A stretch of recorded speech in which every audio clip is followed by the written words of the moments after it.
Менде немесе баламда паразит бар ма? Қандай анализ тапсырсам болады деген сұрақтар өте көп келеді. Анализ тапсырмай-ақ мен сізге жауабын айтайын. Сізде де, сіздің балаңызда да паразит бар. Анализ тапсырып, ақшаңызды құртып әуре болмаңыз. Паразит болады, бар, бола береді. Ендігі мәселе жақсы дәрігер тауып, көктем немесе күз айында бір реттік немесе жылында 2 рет ем алып отыру. Себебі біз диетаны бұзатын кездер болады, тәтті жейтін кездер болады, ұйқы қанбаған кездер болады, немесе ешнәрсе жемей қалған кездер болады. Осындай бір бұзылыс кездерінде біздің ағзамыздағы отходты тазалауға ол паразиттер келеді. Сол өршіп, дамып, біз күтім жасамасақ немесе емдеп, олардың дәрежесін өсірмей, сондай бір ем жасамайтын болсақ, ол міндетті түрде бізге зиян тигізуі мүмкін. Әсіресе балалық шақтағы паразиттер есейген кезде ол кез келген аурудың фундаменті болып саналады. Даже неврологиялық, аутоиммундық, онкологиялық аурулардың ғалымдар зерттеп жүргізген, яғни сол диагноздардан қайтыс болған пациенттерде патанатомиялық, яғни вскрытие жасап, әрбір органдарын зерттеген кезде кез келген аурудың түбірінде, клетканың деңгейінде сол ауруға алып келген бұл құрттар, паразиттер болып саналған. Жалпы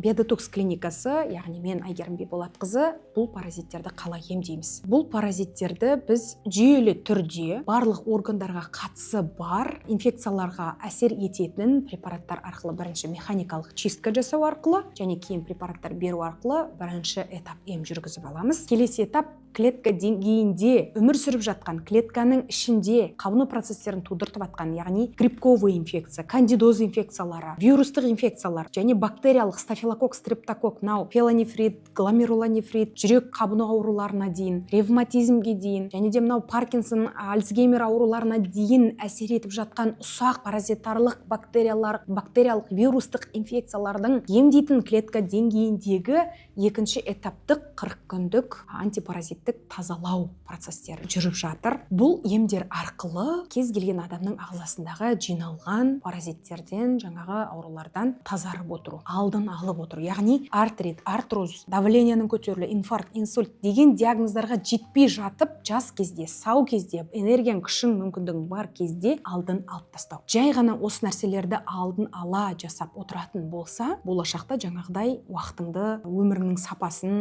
ақшаңды, жүйкеңді тоздыртпай, эконом жасап, осындай бір нәтижеге жетуге болады. Яғни осы бір тазаланудан өту арқылы қазіргі таңда көбейіп кеткен аллергиялық аурулар бар, терілік аурулар бар, экзема, псориаз, атопический дерматит, акне, тағы да аутоиммундық басқа да аурулардың барлығын алдын алуға және моментінде емдеуге болады. Яғни асқыныстарын болдыртпай, қиналттыртпай, қатты строгий бір диеталарды ұстатқызбай, жеңіл желпі үй жағдайында немесе клиниканың жағдайында емделуге болады. Яғни ол индивидуально кез келген пациент келіп чекаптан өтіп, барлық денсаулық деңгейі анықталғаннан кейін жоспар құрылып жасалынатын амалдар. Ең бастысы табиғи шөптерменен, дәрігердің қадағалауымен ғана жасалынады. Антипаразитарный терапия тек дәрігердің қадағалауымен, бақылауымен, анализден кейін кімге қандай доза, қанша уақытқа беру керек, қандай рисктер болуы мүмкін. Осы жауапкершіліктің бәрін дәрігер ала отырып, науқасты сопровождать етеді. Егер де осы мәселе сізді жаныңызда ауыртып, осыны бір емдеп тастасам ғой, жүктілікке кәдімгідей дайындалсам ғой. Тағы бір айта кететін жағдай, қазіргі таңда елімізде неврологиялық бұзылыстармен, ДЦП, аутизм, ЗПР